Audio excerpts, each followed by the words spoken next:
What's going on, guys? It's Brandon again, and today we're going to be taking a look at another Ace Day video.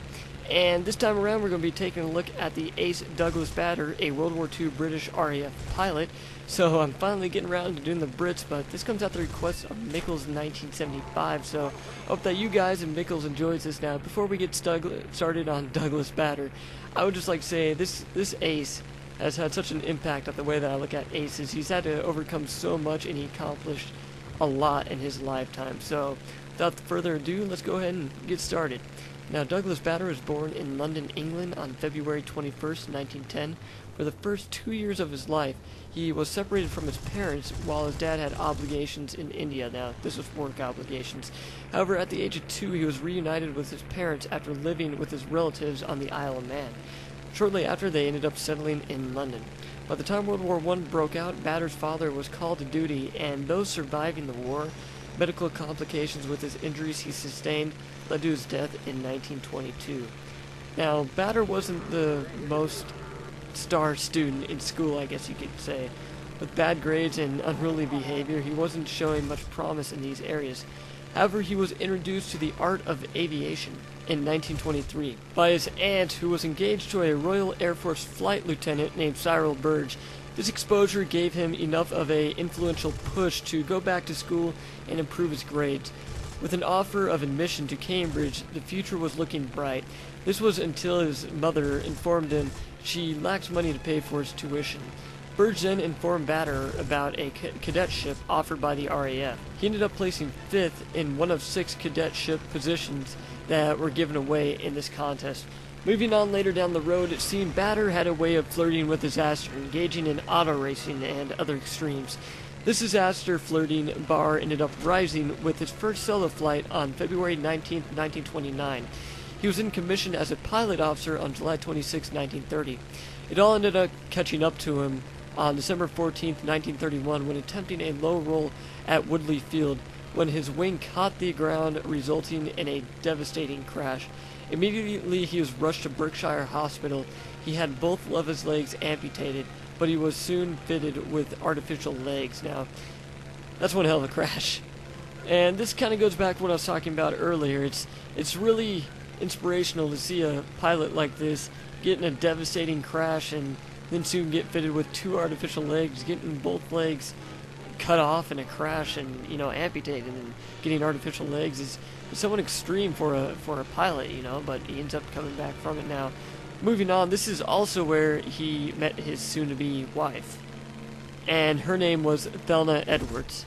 Returning to the RAF after his disastrous crash, he was medically discharged, which was another gut-wrenching blow. However, through opposition and struggle, by 1940, he proved himself and went through refresh training, where he was soon posted with the 19th Squadron, and began flying the Supermarine Spitfire. Proving his skills as a pilot and impressing Air Vice Marshal Clifford Mallory, he was moved to the 222nd Squadron and promoted to lieutenant. That May, with Allied defeat in France looming, Batter flew in support of the Dunkirk evacuation, where he ended up scoring his first air victory against a Bf-109. Batter was then promoted to the squadron, the 232nd Squadron. However, it suffered heavy losses during the Battle of France. Now, just as a side note, as you can see in the video now, I'm flying a Hurricane. Much of the 232nd Squadron was made up of Hurricanes. Now, by July 9th, after rebuilding his squadron, which was right on time for the Battle of Britain, 2 days later, into the Battle of Britain, he scored a second kill against a DO-217 and found himself progressing his reputation, leading great sums of men in the battle. On December 12th, Batter was awarded the Distinguished Flying Cross, and in March 1941 was promoted to Wing Commander and given 3 other squadrons.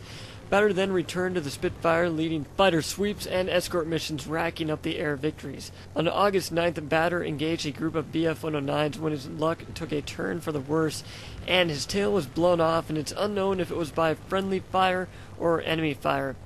But he was then ejected from the plane, and in the process lost one of his legs, which was, of course, a prosthetic leg. And he was then soon captured by German forces, and his total air victories was tallied at 22 kills and 6 possible. However, after his capture, he gained the respect of German ace Adolf Galland.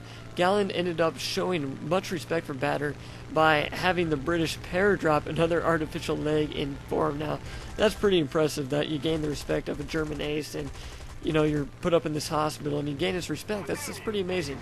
Now, after his recovery, Batter attempted several escapes, leading to multiple captures, and was even threatened to have his legs taken away. And I bet you not too many soldiers were threatening that, you know, just take your legs away. Of course, both prosthetics. He was then transferred to Oflag at College Castle, which was raided by the U.S. First Army in April 1945. He was then given a hero's welcome back to London, leading a flyover, and he ended up returning to active duty. He actually ended up remaining friends with Adolf Gallen and other old foes. And he also remained a heavy advocate for the disabled, considering that he lost both legs, and he was able to accomplish all this coming back and becoming a fighter ace. Now, through declining health, he ended up passing away on September 5th, 1982. Well, anyway, guys, I hope you enjoyed this video about Douglas Bader. He's one of my favorite aces, has one of the most interesting stories I've done so far. So, anyway, guys, I hope you enjoy this. Next ace will be a Japanese ace, so if you have any that you want me to do, please tell me. But anyway, guys, my name's Brandon. Hope you enjoyed the video again, and as always, have a nice day.